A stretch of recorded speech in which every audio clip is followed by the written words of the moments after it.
Hello, welcome to the February Astrology. This is for Pisces Sun and Pisces Ascendant. My name's Donna Page and thank you for joining me.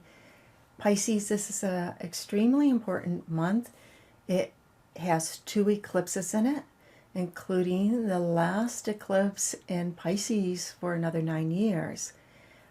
We begin February 1st with Venus in Pisces, crossing over at 27 degrees of Pisces. She's crossing over her shadow point.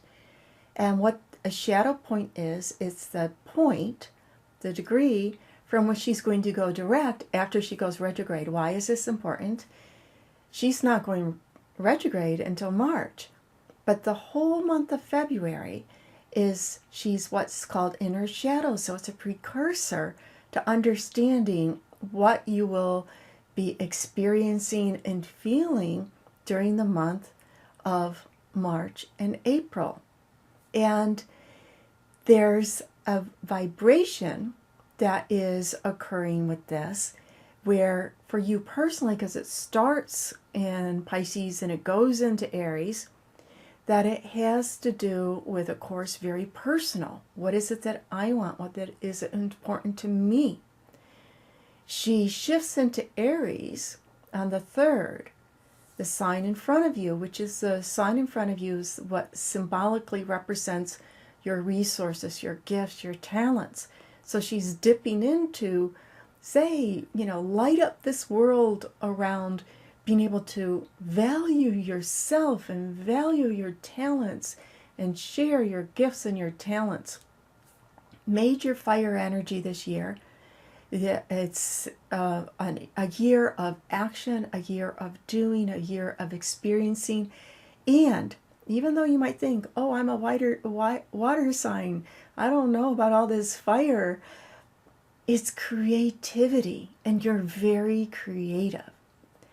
On the 6th, Jupiter, your co-ruler, your traditional ruling planet, is very powerful because Jupiter is going retrograde. When it is stationed, a planet station is like a planet that just has this high beam on of its vibration, its energy shining down. And Jupiter's going retrograde in the sign of Libra.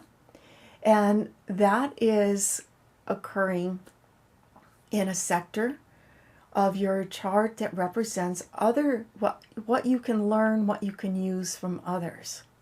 So there's this vibration that saying, hey, there are gifts from others out there that you can tap into. If they do it, I can do it. How did they do it? Well, let me discover how they did it. Here's where you say, imagine someplace that you want to go or want to do or want to experience, want to develop. Jupiter is saying, hey, look at how others have gotten there. And you can learn from them, learn from what went right, and even learn from what went wrong, so you do not have to step in those potholes. On the 10th, we have the first eclipse of the month, the lunar eclipse in Leo. And the lunar eclipse in Leo is trining Saturn and Sag, Uranus and Aries, bringing up that fire energy of creativity. Where's the creativity for you? It is in your, what's called the Solar 6th house, or your sector of your chart that is about your daily life. The work that needs to get done in order for that larger mission to be accomplished. The day-to-day stuff. Not necessarily the things that are the funnest to do or bring you the most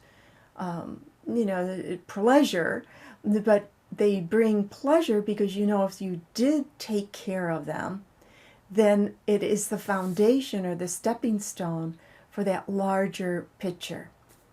And think of it as editing. If you are doing a movie, that maybe the production phase, so it's not done yet, but it needs to be done to have that movie out there the way you want it. On the 26th, of course, the sun moves into Pisces on the 19th, and happy birthday, Pisces.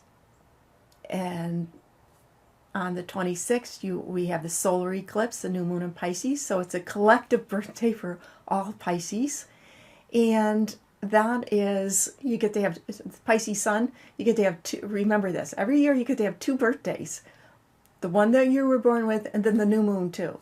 And this new moon in Pisces eclipse is very powerful. It's very explosive because there are several planets in Pisces.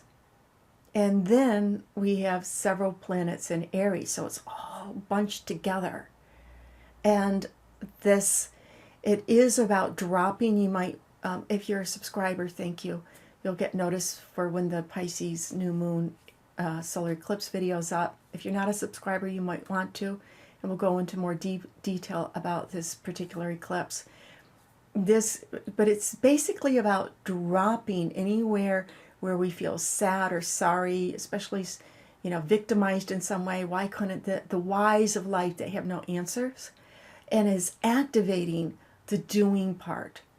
Well, this happened, moving beyond it, giving up the negative emotions and the negative, anything negative that pulls you back, and reconnecting with, well, this is what I can do. And the last week in February is very action-oriented. There's a lot of Mars energy. Mars is in Aries. A lot of action-oriented. Mars will square Pluto on the 21st, 22nd. And that vibe can be, I gotta get going, I want to get going. For you, it can be around your financial, anything that has to do with buying or taking care of financial business.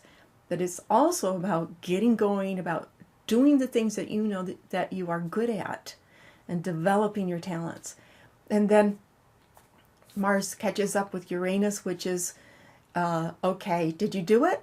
If not, do it now. It's like, it's time to do it. That explosive energy. I want it now. I want to get it done now. Have a fabulous month. Thank you for joining me, and much appreciated.